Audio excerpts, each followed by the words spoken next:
안녕하십니까. 하창범입니다. 주식 클래스 시작합니다. 오늘은 나비 효과, 자, 이미지 사진을 한번 보겠습니다. 귀여운 강아지가 한 마리 있습니다. 예, 그리고 이제 오른쪽에는 고양이가 한 마리 있고요.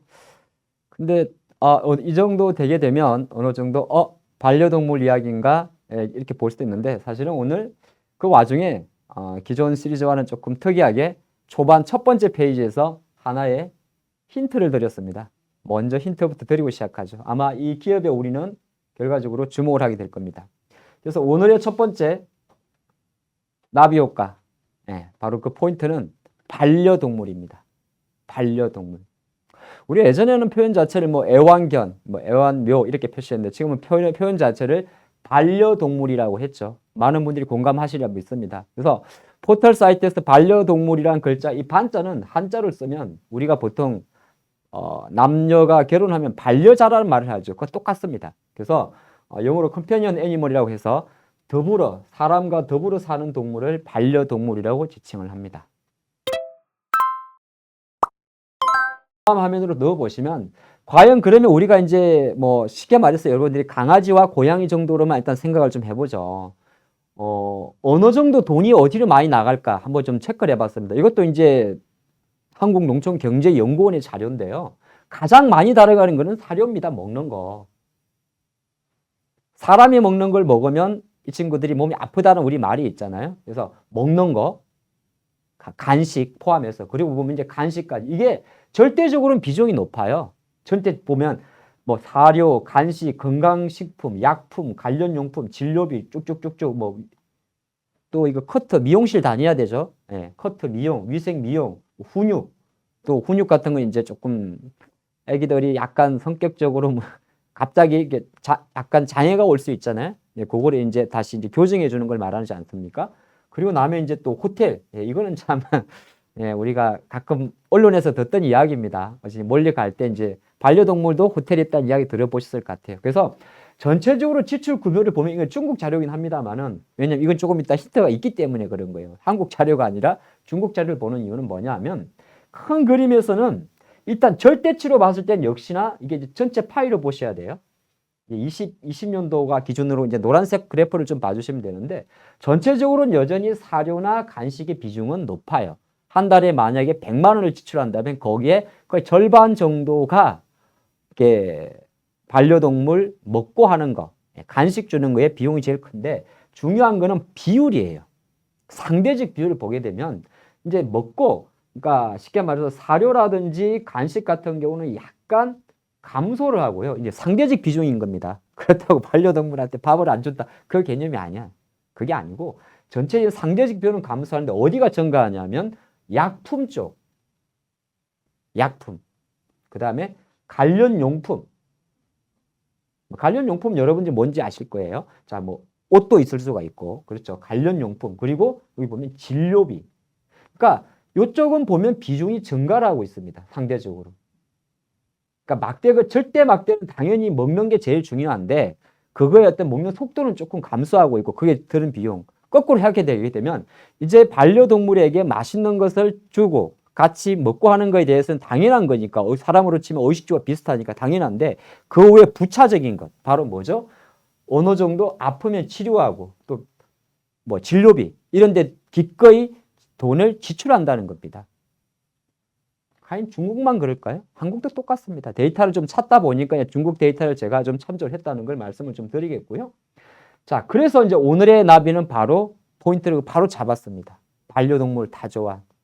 그렇지. 뭐, 나 요즘에는 이제 이게 1인 가구의 상가도 같이 매칭이 되잖아요. 그리고 이제 우리 인식도 많이 바뀌었고. 자, 그런 상태에서 오늘의 찾아왔던 나비는 바로 첫 번째 봤던 바로 엑스레이 기업입니다. 두둥. 궁금하시죠? 바로 바텍이라는 기업입니다.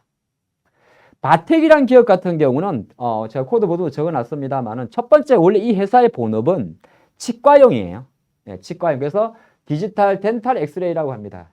그래서 보면 우리가 여러분들 뭐 이가 좀 아파가지고 병원에 가거나 뭐 혹시라도 이제 충치 또는 뭐 아니면은 입 깨지거나 아니면은 뭐 예를 들어서 여러 가지 이슈 때문에 또 심지어 또 본의 아니게 이가 빠져서 또 임플란트를 하는 경우 있지 않습니까? 가보면 이런 기계들 많이 보셨을 거예요. 혹시 한 번이라도 가보신 분은 이거 봅니다. 예. 그렇게 생겼어요. 대부분이. 그래서 이렇게 마우스 그 일회용 커버를 끼우고 이렇게 찍게 되죠. 전 많이 찍어봤어요. 그래서 본업은 임플란트라든지 교정 이쪽 하는 엑스레이 검사 장비였습니다. 근데 이게 1입니다. 1위. 한국을 넘어 미국까지 말이죠. 자, 조금 더 기업속에 보겠습니다. 그래서 원래 주로 하는 일은 거의 다 치과 쪽이에요. 다 밑에 하단이 보면 치과입니다. 근데 이 기업은 한 가지 이제 여기서 우리가 반려동물과 생각을 해보니까 국내 최초, 어떻게 보면 전 세계 최초로 아래 이미지, 여러분들이 봐도 좀 신기하지 않습니까? 지금 우리 강아지 한 마리는 마취가 된 상태입니다. 마취가 된 상태에서 동그란 기구 안으로 지금 들어가요. 이게 뭡니까? 컴퓨터 단층 촬영, 바로 CT입니다. CT 촬영. 이제는 어느 정도 강아지들도 어떻게 보게 되면 몸에 이상이 있거나 아니면 이제 뭐 골절이 생길 수가 있는 거고 여러 가지 이야기 때문에 심지어 CT 촬영하는 시대까지 들어왔습니다. 들어왔는데 이 바텍이란 기업이 2010년도에 이미 2020년이군요. 2년 전에 국내 최초로 이 CT를 만든 거예요. 개발을 한 겁니다. 그래서 이제 이름을 뭐 CT, 마이벳 CT i3T라고 했는데 그러면서 이제 바텍이라는 회사의 계열 회사 중에서 이걸 만드는 동물 관련 병원 관련 사업을 하는 우리앤이라는 회사가 있습니다. 이 우리앤이라는 회사가 오히려 이제 동물용 CT가 되는 거죠. 동물용 CT를 개발을 해서 실제적으로 이제 시판에 들어가는데 그러면서 내세웠던 내용이 뭐냐 하면은 바로 베코놈이란 단어예요. 하나 이런 거는 우리가 주식 클래스는 여러분들도 그렇고 저도 그렇고 새롭게 이런 용어나 트렌드에 집중하는 겁니다. 지금 당장 주가가 오르고 내리고의 문제가 아니야. 오히려 내려주면 내려줄수록 좋은 겁니다. 왜? 우리가 저가의 그 주식을 살 수 있는 기회가 되니까 말이죠. 자, 그래서 베코노미는 바로 보니까 용어 자체가 수의학, 수의학에 말하는 베터너리, 발음이 좀 어렵네요. 수의학과 이코노미의 합성어입니다. 그래서 근데 그렇다 보면 동물용 CT, 우리가 인체 용어 많이 알죠? 병원에 가면 CT 촬영 들어가는 경우가 있지 않습니까? 동물용 영상 장비 시장 규모는 아직 그리 크진 않아요. 글로벌 기준으로 봤을 때 자료를 좀 봤더니 한 20억 달러 정도 합니다. 20억 달러면은 지금 돈으로 치면 2조 원대? 그리 크진 않습니다. 하지만 이게 점차적으로 커져가고 있는 걸 보이는 게 불과 3년 전에는 14억 달러였어요. 그러니까 그새 빨리빨리 증가를 한다는 겁니다. 근데 이 추세는 이런 게 하나의 트렌드인데 추세는 계속 증가하는 거죠. 그런데 이 기계 같은 경우가 보통 CT 장비가 어느 정도 하는지 아십니까? 근육마다 조금 다른데 제가 알기로는 우리 인체용 CT가 3억 비싸요. 대형 병원에 있는 것들. 그러다 보니까 요거는 바텍에서 약간 소형으로 만든 거예요. 사람용이 아니고 동물용이니까. 그래서 가격은 한 1억 5천 저도로 책정이 됐던 걸로 제가 알고 있습니다. 한 60% 정도 내렸고. 근데 중요한 거는 대한민국에 동물병원이 몇 개가 있을 것 같습니까? 엄청 많겠죠. 최소 5천 개 이상 있습니다. 5천 개 이상이 있는데 그 중에서 이렇게 CT 장비를 갖고 있는 회사는 10%도 안 돼요. 그럼 어쩔 수가 없죠. 동물병원마다 이제 뭐 상황도 다른 거고 이렇게 뭐라고 할까요? 꼭 우리가 똑같지 않습니까? 일반 사람들도 병원이 대형 병원이 있고 개인 병원이 있는 것처럼. 그렇기 때문에 무조건 10%가 이것밖에 안 되니까 CT가 무조건 늘어날 겠다. 이 이야기는 아니고 그만큼 아직까지 초기 단계라는 겁니다. 그 초기 단계의 바텍이라는 기업이 들어와 있는 거고. 자, 그래서 봤더니 그러면 본업도 같이 한번 체크를 해봐야 돼요. 조금 전에 봤던 이제 CT는 하나의 보너스면서 이 회사가 최초로 시작한 흐름이 되고 본업이 덴탈이잖아요. 어느 정도 바텍이라는 기업이 글로벌에서 있냐 이게 중요한데 지금 보게 되면 그냥 좀 짧게 좀 말씀드릴까요? 글로벌 덴탈 이미지 디바이스 이게 쉽게 말해서 엑스라이 치과용 디지털 엑스레이 시장 자체는 2020년도에서 지금 2028년으로 가게 되면 기하급수적으로 커집니다. 그래프 정도만 봐주시면 좋을 것 같아요. 그리고 또 하나가 바텍 같은 경우는 세계 유일의 디지털 이미지 엑스레이 전문 회사입니다. 바텍이. 그러니까 미국 같은 데도 이런 비슷한 회사가 있어요. 다나와라는 회사가 있고 일본의 코닥도 있습니다. 근데 디지털 이미지 엑스레이 전문 회사는 바텍이에요. 그러니까 우리가 그 치과용 관련 회사 보면 뭐 레이라는 회사도 있고 바텍이라는 회사는 이건 다 들어가는 겁니다. 자, 그 관점으로 좀 간단히 기업 설명을 좀 마치겠고요. 조금 더 추가적으로 제가 아까 중국의 데이터를 본 이유가 바로 여기 있어요. 중국이 아까 조금 전 단계에서 우리가 중국의 그 반려동물에 대한 지출 비용 그래프를 보셨잖아요. 바텍은 글로벌 거점을 상당히 많이 갖고 있는데 북미, 남미, 그리고 호주, 아시아, 유럽, 뭐 중동 다 뚫고 있습니다. 글로벌에 다 들어가죠. 해외 매출 자체가. 그래서 조금 깊게 봤더니 이머징 국가에 대한 매출이 성장이 생각보다 빨라요. 이게 포인트예요. 지금 이게 2021년도 3분기 실적 기준인데 유럽 쪽은 200억 정도로 조금 뭐 약간 200억 정도 가장 절대 금액은 많이 나옵니다. 그죠? 근데 러시아가 지금 잠깐 커지고 있으니까 신흥국 쪽이 계속 커요. 신흥국 쪽. 러시아도 신흥이죠. 약간. 그러니까 기존의 유럽 같은 데는 그나마 잘 사는 데는 그냥 그 기조를 유지하고 있고 그리고 유럽은 아시겠지만은 임플란트 쪽이 한국만큼 더 이상으로 발달되어 있어요. 그런 시장에 이제 들어가 있는 거. 그 다음에 보면 뭐 미국은 이제 그냥 그런 거고 200억 정도인데 절대 금액은 당연히 유럽, 미국에서 많이 나오는데 포인트가 뭐냐 하면 블루오션 차지. 여기 보면 중국 같은 경우가 매출의 기준인데 보면 분기별로 95억 하다가 100억대 올라왔다가 지금 124억으로 계속 올라오는 겁니다. 그리고 또 하나의 인구가 많은 나라가 전 세계에서 있죠. 인디아. 그렇습니다. 인도.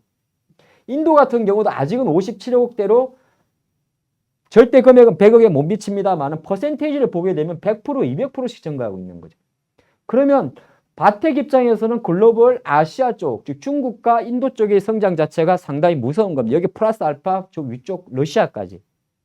그러면 과연 여기서 중국의 반려동물 시장 어느 정도인지를 다시 한번 볼 필요가 있습니다. 바로 패코노미라는 표현을 사용해야 되는데 중국의 패코노미 전체 시장은 중국 자료입니다. 2016년도에 한 1000억 위안이었어요. 1000억 위안인데 2020년을 넘어오면서 무려 3배 정도가 뛰어버립니다. 3000억 위안으로. 그리고 이제 앞으로 그림 자체도 쭉쭉쭉쭉 아마 4천억, 5천억 갈 것도 시간 문제인데 이 노란색 그래프 전체 그러니까 증가 속도는 둔화되고 있습니다. 근데 이거는 상대성 기울기의 문제예요. 하지만 절대 파이는 계속 증가한다는 거죠. 중국의 패코노미의 시장 자체가 증가하는 것도 똑같은 현상입니다. 근데 여기서 조금 전에 봤지만은 바로 바텍 본인의 사업 입장에서 덴탈 사업 입장에서 중국의 매출 비중이 증가한다는 부분이죠. 이 회사의 실적이 좋아질 수밖에 없는 거고 그러다 보니까 조금 더 설명으로 바텍은 기존의 덴탈 사업을 갖고 있고 우리가 초반에 아까 강아지가 본 바로 그 사진 이게 바로 소형이에요. 기존 CT의 한 60%, 50%의 가격으로 바로 소형 CT를 다시 스마트엠이라는 브랜드를 가지고 치고 가는 겁니다. 반려동물 쪽이나 이런 쪽에 좀 포커스를 맞춰서. 그리고 또 하나가 그보다 더 작은 것까지 스마트하게 거의 뭐 포트블까지 만든 겁니다. 메인은 끌고 가고 여기에 이제 붙여가는 거죠. 그래서 이 회사에 그러면 현재 실적이 정말 좋아지는가를 볼 필요가 있지 않습니까? 유안타에서 꺼낸 자료인데 잘 보시면 21년도 이제 이게 4분기가 아직 발표가 안 됐어요. 발표가 안 되다 보니까 그런데 그래도 영업이익이 보게 되면 770억대로 나옵니다. 작년 대비해서는 거의 300억대에서 뭐 120%가 증가를 하게 되죠. 근데 올해 같은 경우도 물론 전망치입니다만은 한 840억대로 다시 두 자릿수 이상 영업이익의 성장력을 선보인다는 겁니다. 그러면 이제 바텍의 주가가 시가총액이 지금 아마 5천억 정도 할 겁니다. 시가총액이요. 근데 그럼 국내에 상장되어 있는 바텍 외에 다른 회사들이 있을 거예요. 뭐 레이라는 회사도 있을 거고 오스테 임플란트도 있을 거고 기타 뭐 몇 가지 더 있죠. 근데 이런 회사들이 보통 밸류에이션이 한 16배 정도가 돼요. 우리가 말하는 PER이라고 이야기하죠. PER. 동종 헬스케어 관련주들. 대표적인 게 레이 생각하시면 좋을 것 같아요. 레이. 그런데 바텍은 지금 시가총액이 5천억인데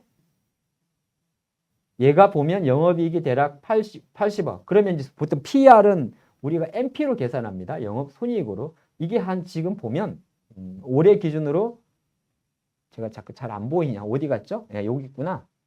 예. 600억 정도가 나오죠. 그래서 9배 정도밖에 안 돼요. 그러니까 상대적으로 싼 겁니다. 그래서 항상 증권사 보고서를 보게 되면 바텍은 싸가 나오는 거예요. 시장의 흐름 자체가 뭐 헬스케어 주가가 시장에 주목을 받을 때도 있고 아닐 때도 있고 하지만은 다시 기업은 결정적으로 장기적으로 본인의 가치를 찾아가는 게 가장 중요한 겁니다. 여기서 보너스 하나 더 있어요.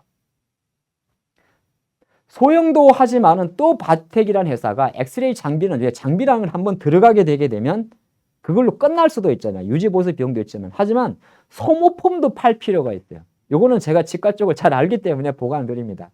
우리나라가 지금 보면 한국건강보험 적용해서 뭐 특정 나이 이상 뭐 한 개 정도 임플란트를 무료로 시술할 수가 있죠. 사실 그 임플란트 자체의 비용이 비싼 게 아니고 시술 비용이 비싸기 때문에 소비자가 느끼는 건 조금 다른데, 예전에는 금 같은 거 많이 했어요. 금. 그리고 우리가 지금 현재 대한민국 기준으로 2022년도 기준으로 국민건강보험에서 제공하는 무료 임플란트의 소재는 뭐냐면 PFM이라는 겁니다. 금은 아시니까 제가 빼겠습니다. PFM의 가장 큰 단점, 치아 색깔과 조금 다르고요. 중요한 거는 경계선이 생겨버려요. 잇몸하고. 그래서 지금 대부분의 임플란트에서는 이거보다 성능이 훨씬 좋은, 정말 본인의 자연치아와 비슷한 소재가 들어갑니다. 그게 바로 이거예요. 지르코니아예요. 혹시나 나중에 여러분들이 임플란트를 병원에 가셔가지고 물어보십시오. 지금 제가 어떤 거 해주실 거예요? 라고. 대부분이 지르코니아입니다. 그래서 바텍이라는 회사도 신수종 사업에서 바로 지르코니아 사업에 대해서 본격적으로 진출을 한다는 겁니다. 반려동물의 어떤 트렌드는 여러분들이 많이 공감하실 것 같습니다. 하지만 중요한 포인트는 뭐냐 하면 그 반려동물의 이제는 건강과 의료 이런 쪽에 대한 사람들의 지출은 계속 늘어날 수밖에 없고, 그런 관점에서 과연 국내 수많은 반려동물 관련주가 있을 겁니다. 옷이라든지 먹는 거라든지. 하지만 본질적으로 너무 많은 회사, 하지만 상장회사 중에서 조금 더 집중적으로 반려동물 관련 기업을 찾는다면 저는 자신 있게 바텍을 말씀드립니다. 감사합니다.